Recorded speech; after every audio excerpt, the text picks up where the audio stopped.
Hello and welcome to the Feel Freaking Amazing podcast. I'm Wendy Trudeau. We don't have a star sighting of Ed Levitan today. He couldn't make it. But our guest today is Ben Azadi, who's one of my favorite humans to interview. He's been on the podcast before.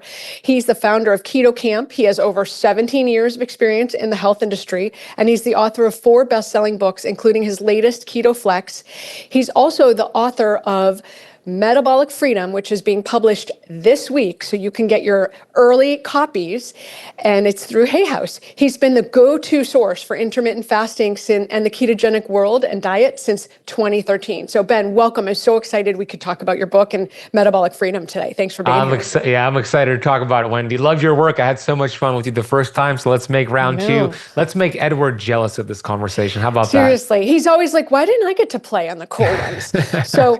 Okay, so talk to me, why this book? Like, why did you've been in this space a lot. What was it about this book that you felt compelled to bring to the world? Yeah, I've written more niche books, right? A book on keto, a book on fasting, a book on sleep. And this book is not a niche book. It's a book that I wrote for the masses. It's written for America and all first world generations who are struggling with metabolic diseases. And there were 3 key studies that really convinced me to write this book. The first one was a 2016 study from Mayo Clinic. They did a study looking at how many Americans live what they consider an active, healthy lifestyle. And they based it off of, I know. Yeah, wait until you hear the results. They based it off of 4 criteria, Wendy. The first criteria was that they don't smoke cigarettes. The second criteria was that they exercised, moderate to vigorous exercise, for a total of 150 minutes per week. The third criteria was that they eat what they consider a healthy diet, which is just a minimally processed diet. And the fourth criteria was that if they're a female, they have a body fat percentage under 30%. And if they're a male, a body fat percentage under 20%. And they concluded that only 2.7% of Americans are what they consider active and healthy. That's it, 2.7%. Then in 2018, I know it's crazy, and that was before COVID. In 2018, the University of North Carolina, Chapel Hill put out a study showing around 88% of Americans are what they consider metabolically unhealthy. And then a more recent study in 2022 showed it's about 93% of Americans having metabolic dysfunction, 93%. So I wrote this book for the masses. It's not a niche book. Yeah, I talk about a little bit of keto and fasting in there, but it's really to get somebody to understand how their metabolism works, what are the causes towards metabolic dysfunction. That's the first half of the book. I identify those causes with your favorite chapter is going to be chapter 5, all about environmental toxins and how that relates to metabolic disease. It's really aligned with your Dirty Girl book and all that you teach. And then the second half of the book talks about the solutions and what can we use, what can we do? And then it's all wrapped together in a 30-day plan to achieve metabolic freedom. And metabolic freedom is simply metabolic flexibility, the way that the body was designed to be able to burn whatever substrate is available for fuel. And that could be carbohydrates, that could be fat, protein, that could be your own body fat. When you're metabolically free, you're not having to rely on snacking and grazing every 2 to 3 hours, counting your calories, weighing your food. That's a metabolic prison. We need to detach away from that. So that's why I wrote the book for the masses.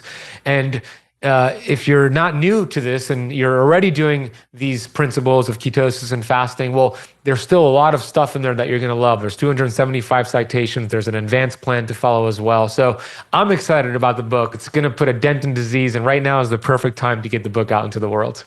Going to put a dent in the mass, right? It's for the masses who want to lose mass. Yes, that's a good way to put it. Okay, so unpack this for me. When you talk about metabolic dysfunction, can you really go into the weeds and talk to me about what does that mean? Like, as the listener, okay, sure, I'm likely to be a statistic, but how would I know that I'm metabolically dysfunctional? Well, I lived it myself. And sometimes it doesn't show up on lab work. Sometimes it shows up in symptoms first. Symptoms are not bad. Symptoms are your check engine light. It's your body's way of communicating to you. So it will show up as symptoms. Your body will communicate to you through symptoms. So for me, that's what it was, being obese for most of my life, physically, mentally, metabolic syndrome. So how this will show up is the following. You'll start to gain weight, obviously. And this is going to be the unwanted stubborn fat that's around your belly. You're going to start to have energy fluctuations, maybe that afternoon crash. As it progresses, And as you start to create something called hyperinsulinemia, insulin resistance, you're going to start to see other things happen. You'll start to see skin tags develop on your body, which are signs of insulin resistance. You'll start to see brown patches around your armpit and around your neck area. The weight will continue to increase and you'll have difficulty burning that fat. You'll feel tired after eating meals. You'll have to rely on stimulants to get through the day. You'll feel unrested even after a full night of sleep. And sometimes you'll not even get a full night of sleep. But what's going to happen first is this, Wendy. You're going to have insulin resistance. And that is the first domino to fall. Chapter 2 of the book talks about this and how there are studies showing, Whitehall study and several others, that you could have full-blown hyperinsulinemia for 6 to 14 years. Meanwhile, your fasting blood sugars look perfect. Your A1C, which is the three-month measurement of your glucose levels, look perfect because your body is so busy producing massive amounts of insulin to clear that excess glucose until your insulin receptor sites go deaf to the screams, and all of a sudden there's a dramatic increase in your blood sugars. Then you have a diagnosis of prediabetes, which then leads to type 2 diabetes. If you're testing, sometimes this happens without even knowing. And once you have type 2 diabetes or diabetes in general, it opens up a whole new world of metabolic diseases. So it starts with insulin. I make the case that one of the most important tests you could get done is a blood fasting insulin test. You want to see that in the single digits. That shows insulin sensitivity. If you see it over 10, that's a problem. And that standard reference range is going to be between 3 and 25 or 3 and 28. But if it's over 10, that's a problem. So make sure you get a fasting insulin blood test. Okay, we got to pause here because I see patients, and that's part of the hemoglobin A1C, insulin, and fasting blood glucose are just literally, you walk in the door, that's what we do on you because we want to know how's your metabolic state.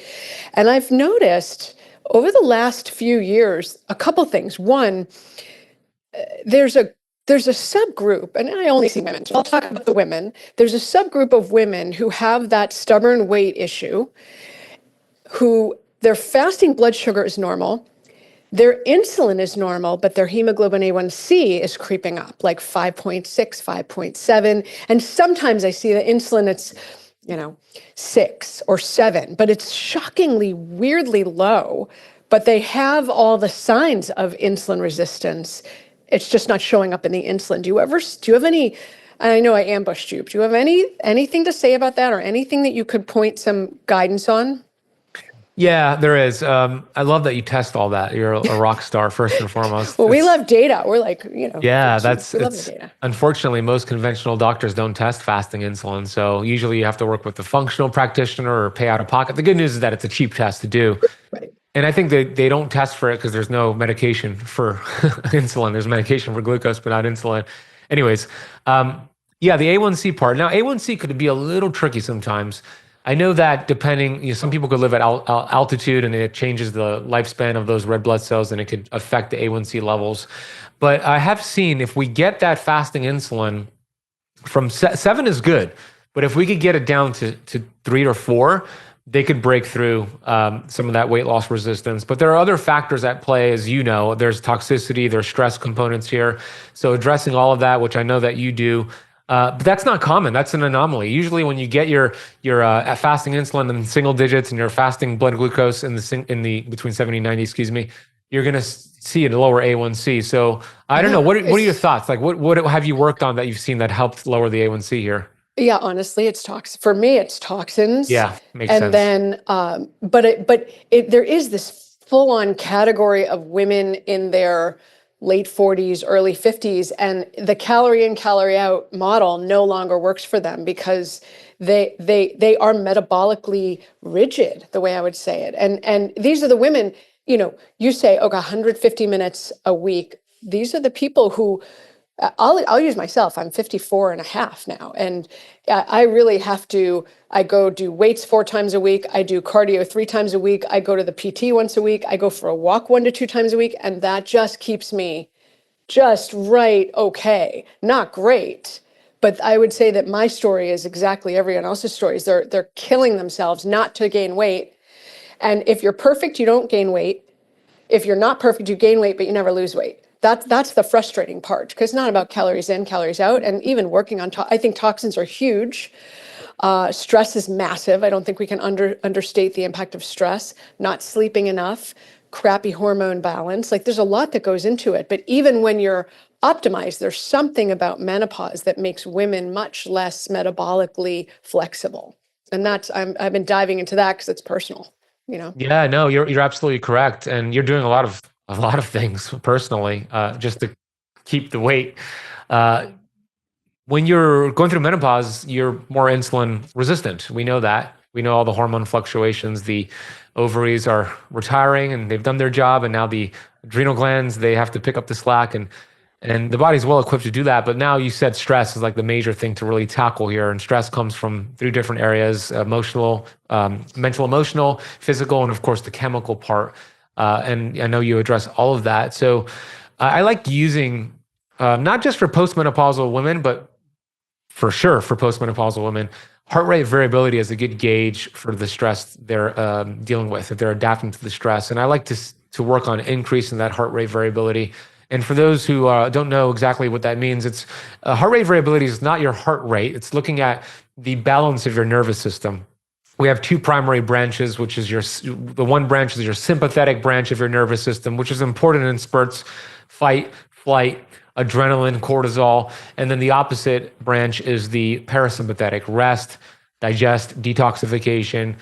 A healthy person goes back and forth in a balance of both sympathetic and parasympathetic, and that will raise their heart rate variability. Somebody who is under too much stress, too much sympathetic overload and parasympathetic suppression, they're going to see a low HRV. So we want to use that HRV as a gauge to see how much exercise should we be doing, how much fasting, how much of these biohacks, because they're all stressors. And if you're doing too much, then HRV will drop, and it actually will have a negative effect where your body starts to store fat because it has this cortisol stress response. I have noticed this, and I want to get your thoughts here, Wendy, and I talk about it in the book.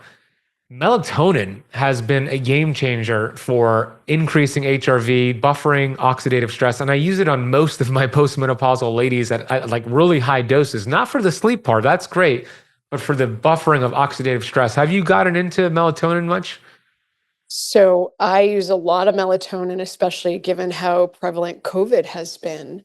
So anyone who gets COVID, I typically put them on 15 to 20 milligrams of melatonin for a period of time. And it's funny, I was trying to think, I had COVID almost 2 years ago at this point. I'm still on high dose melatonin. I've weaned down from 15 to 12 at night. I'm like, okay, 1 pill less, but I am using melatonin a lot for antioxidant work. I love it. I love melatonin. I also love quercetin. I think I love everything, right? I'm like, oh, bring it on. Let's do it. But yeah, definitely melatonin and toxins work. Let's talk to me about toxins. Like what have you found around toxins and metabolic dysfunction? Yeah, I just want to add one more thing to the melatonin. I love that you take it. I do as well. I've actually experimented with like super physiological doses of melatonin, like 100 to 200 milligrams, sometimes 300 cyclically, through suppositories as a delivery system. And the unique thing about melatonin, yes, it's a hormone, but there's no negative feedback loop like testosterone or estrogen or progesterone. When you take that exogenously, your body will start producing less. But with melatonin, that doesn't happen. It's one of those rare hormones. There's no negative feedback loop. You could take it for months at high doses and your body will still produce it. And every cell, actually, with the exception of red blood cells, every cell produces melatonin. Every mitochondria produces melatonin. You actually produce more melatonin in your gut than you do in the pineal gland. It's a really interesting molecule. It's fascinating. So I love it as well, and I use it all the time. Now with toxins, the first half of the book, I talk about... Wait, we can't move on. Okay. What kind of suppository is this that you have 300 milligrams of melatonin?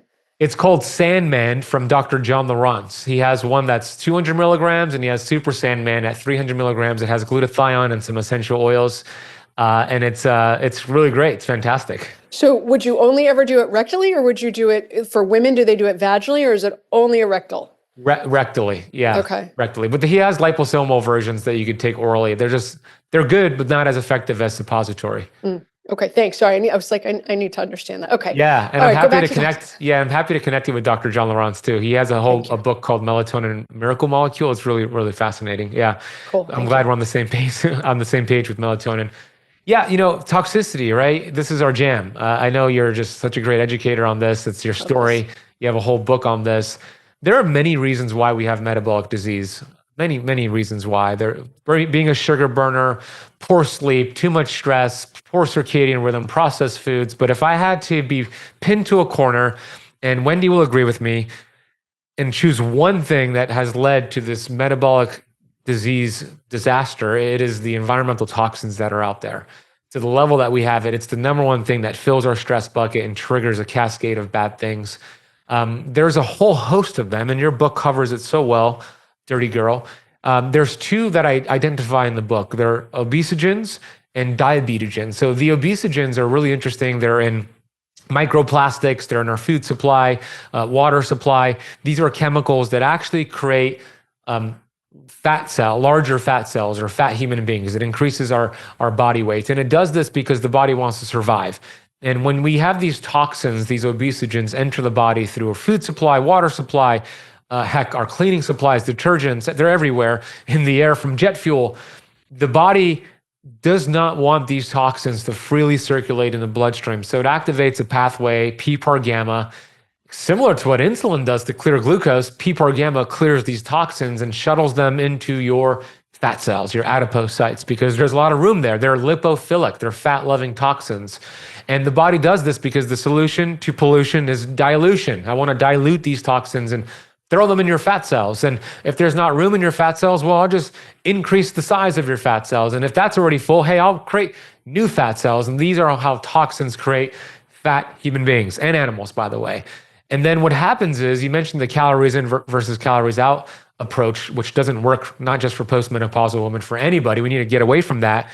Let's say somebody has a whole bunch of toxins. They start to exercise more, eat less, they're on an extreme protocol. So they're starting to burn fat. But what happens? You have a whole bunch of toxins in those fat, and you could burn fat. You can't burn these toxins. So you start to dump these toxins, and your metabolism realizes every time we burn fat, we dump toxins and we auto-intoxicate ourselves. So I'm going to slow down fat burning, and now you have weight loss resistance.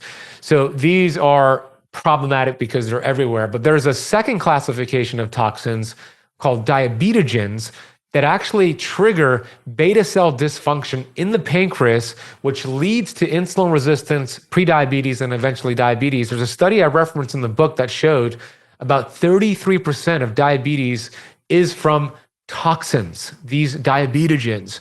So it's everywhere. Simple things we can do. Well, first of all, go buy Dirty Girl, because you lay it all out. Chapter 5 of my book talks about some easy things you could do. Drink out of glass instead of plastic. Say no to cash register receipts, which we know contain a ton more BPA than canned food.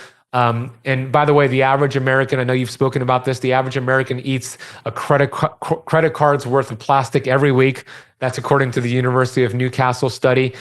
Keep your detox pathways open. There's a lot of things we can do, but we need to address the toxicity component. And I know this is your jam, Wendy. It is. And, it's funny because when I look at the rate of autoimmune disease and diabetes and heart disease that are just exploding, I keep thinking, okay, our whole environment is fully toxic. And I'm about to do a rant and rave on whether you're political or not, the elimination of the EPA is not in your favor. And the elimination of the Clean Air and Water Act is not in your favor. And that was just eliminated, meaning 1 out of every 6 deaths is directly linked back to air and water quality. So because nobody's looking out for you right now, you need to look out for yourself. What that means is filter your air, filter your water. Don't smoke in your home. Don't let other people smoke in your home. Don't add scents to your home like you can do herbal diffusers, essential oils, but you don't want to do any of the fake or standard or commercial air fresheners, because these are all 100% chemicals. And so you really want to make sure that what you're putting in your body is filtered. And it's so funny. You've met my husband. He was, when we started down this path, he was like, "You want to filter the house?" I was like, "Yep." And I want to filter it not only whole house, I want to filter at the point of use for where we drink it. So we have Yeah, one in our smart. bathroom and we have one in our kitchen specifically for drinking. And then everything else, I'm like, okay, I don't think I need to put another one on the shower head. My hair is fine, but I highly encourage people to filter at the highest level you can to your budget, whatever your budget allows. So, okay, so this is another thing that's causing us to not have metabolic freedom. What happens with grains? Can you talk to me, because it feels like a lot of people don't do well with grains, whether that's gluten or whether that's rice or oatmeal. Talk to me about how popular whole foods throw us off metabolically.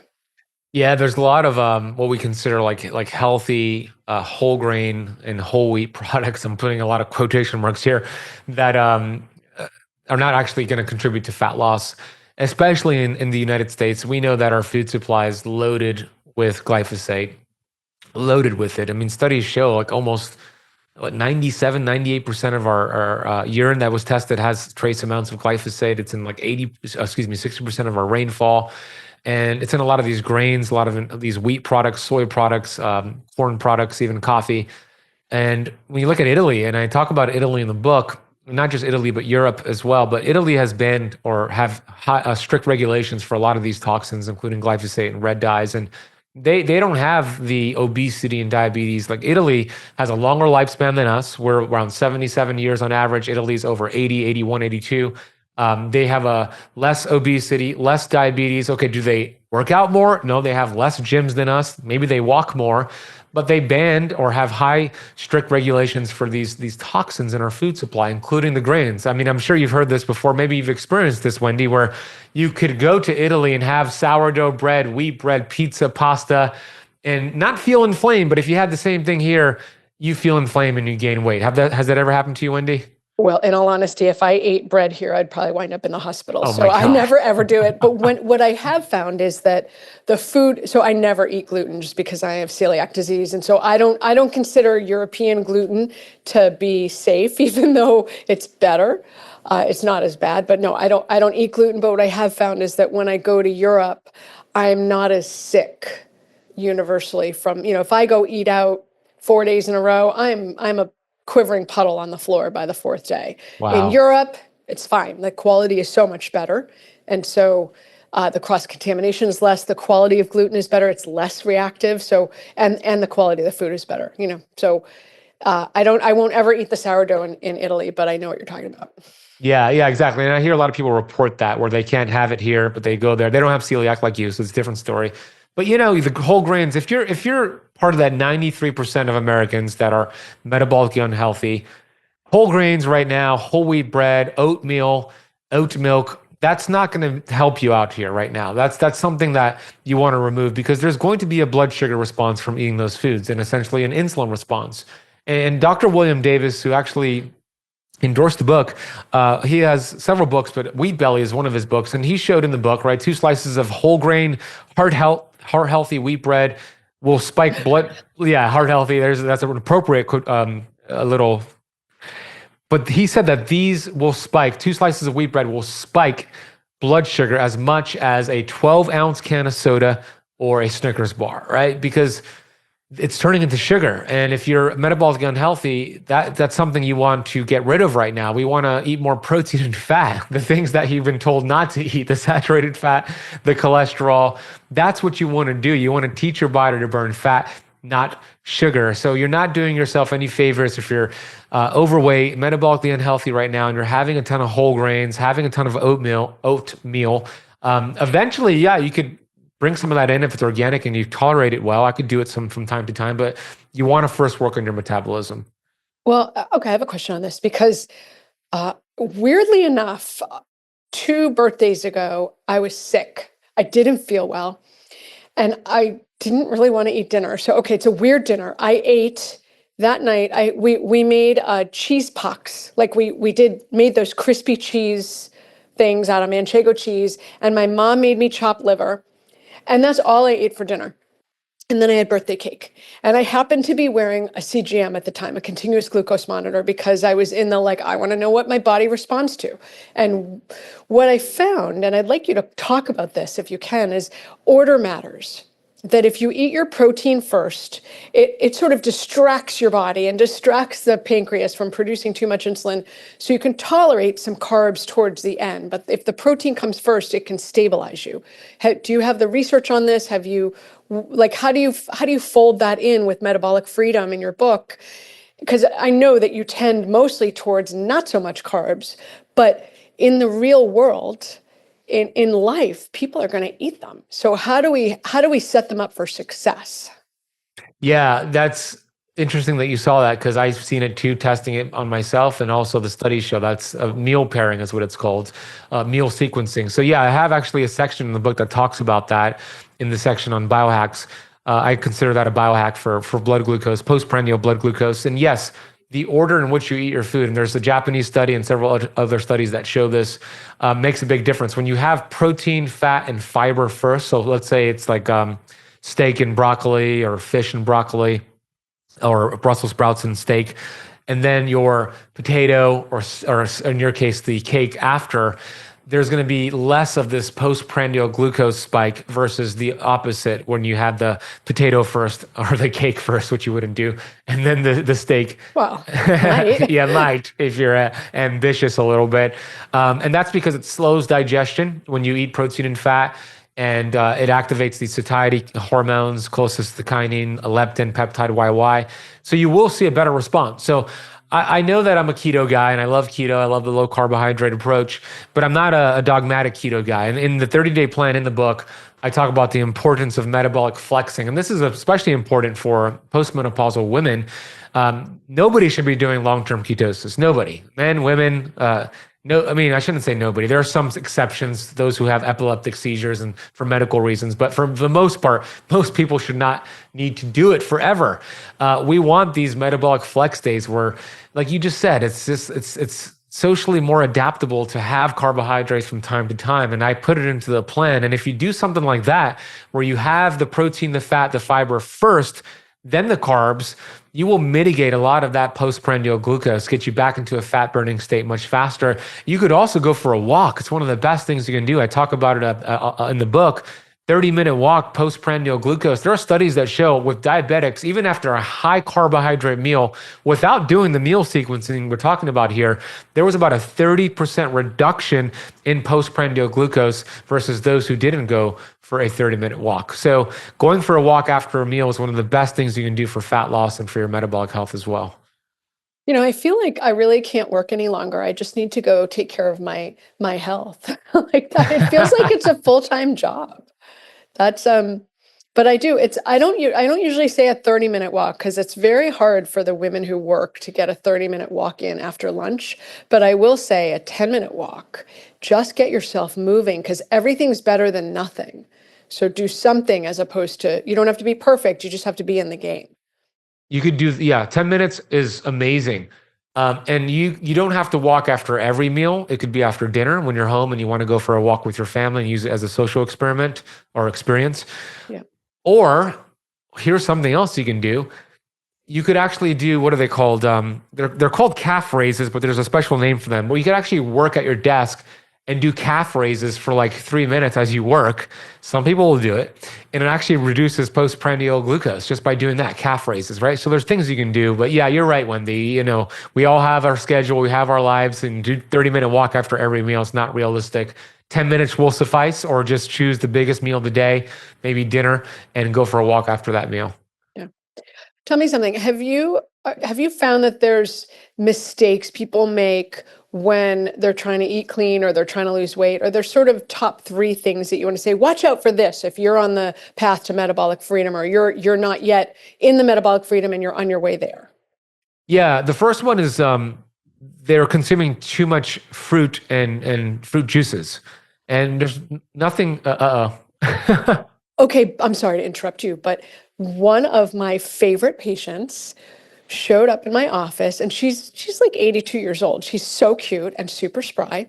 Shows up in my office, and had a hemoglobin A1C of 5.9 and blood glucose of 105 and insulin of like 9 or 10. And I was like, what's going on here? She's this big, soaking wet. She's tiny. And I was kind of probing and I was like, what are you eating? She said, I love mandarins. I was like, me too. She said, I'm eating 10 pounds a day. I said, oh, well, if two mandarins has about 25 grams of sugar and there's about 10 mandarins in a bag, then you're eating 20 mandarins. That's 10 servings. You're eating 250 grams of sugar in a day. And she went, oh no. I said, oh yes. Wow. So one of the first things we did was ditch the two bags of mandarins in a day and got her, I was like, you can have 2 mandarins and a package of blueberries. Start there.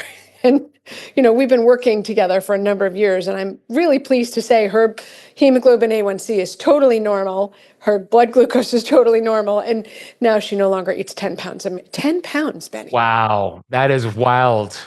Did you test her liver enzymes at all? ALT, AST? They were fine. Interesting. She didn't have any Sometimes fatty those liver. things, yeah. Yeah, but she also happened to have one of the lowest B12 and one of the lowest folates I have ever seen. So and one of the highest homocysteines. Like she was just, I was like, I'm not a fan of saying to someone, you need to take this for life, because that's kind of intimidating. But I said to her, you need your B12 and folate for life, because her folate was like 5, which I was like, I've never seen it that low. Wow. And her B12 was in double digits, and we like to see it around 750. And she was like, I think it was like 85. And I was like, I've never seen anything this low. Wow. So, yeah. That makes sense why her homocysteine was so high. What was her homocysteine? Exactly. 65. 65. I've never seen it that high. Wow. Yeah. I've seen it higher, but with someone who was in end-stage liver failure who ultimately died of alcoholism. But, it was crazy. So now her homocysteine is normal. It's like 6.8. Oh, that's fantastic. Yeah. So I'm that's sorry to awesome. interrupt you, but when you said eating too much fruit, I was like, I have someone for you. No, you're exactly right. I mean, I'm sure that happens all the time. And it's not just the fruit in excess, in this case, 10 pounds of mandarin, but the fruit juices as well. A lot of people think, they're having these smoothies and juices, that it's healthy for you, all these antioxidants. If you're metabolically unhealthy, it's not going to be healthy for you. You're going to have a big glucose spike that strips the fiber away. If you're going to have fruit is better in the whole fruit versus the juice. Don't have 10 pounds of mandarin. But fruit in excess is just too much fructose. And the liver has to metabolize about 90% of that fructose. And Dr. Richard Johnson has a great book called Why Nature Wants Us to Be Fat. And it talks all about, and of course, Drop Acid from Dr. Perlmutter as well. Not David, is it David Perlmutter? Is that his name? Yeah. Yeah, David. I was thinking of his son for a second. Yeah, David Perlmutter. Austin. You're thinking of Austin. No, I was thinking of Austin. Yeah, I thought I had it Acid. confused. Yeah, David Perlmutter, Drop Acid. They talk about uric acid and how it leads to, of course, gout, fatty liver. Fructose is one of the primary drivers of that. I remember when I had a conversation with Dr. Perlmutter, I asked him, okay, give me the top 5 reasons why we have high uric acid levels. He said, here are the top 5. Fructose from fruit, fructose from fruit, fructose from fruit, alcohol, and then high purine foods. I'm like, oh, okay. Then. Yeah, okay. It's fructose from fruit, high fructose corn syrup being the worst, but excess fructose is not good. Go ahead. Well, the high fructose corn syrup also gives you a little side of mercury. So that's the Fun devil. times. Yeah. Seriously, and then you're going to drink alcohol with it. So you're really, your poor little liver is quivering on the floor.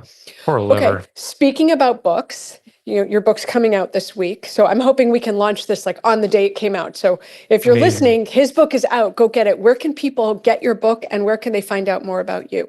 Yeah, thank you for doing that, by the way. I love chatting with you. It's always fun hanging out with you. We got to do it more often. So you could get the book over at metabolicfreedombook.com. And if you order it on that page, we have a free gift that we're giving away, which is an entire course I built out on the metabolism, 12 lessons that you get for free. And we did some exclusive interviews that I put in the course with Dr. Daniel Pompa, Gary Brecka, Dr. Jason Fung, Megan Ramos, and Cynthia Thurlow.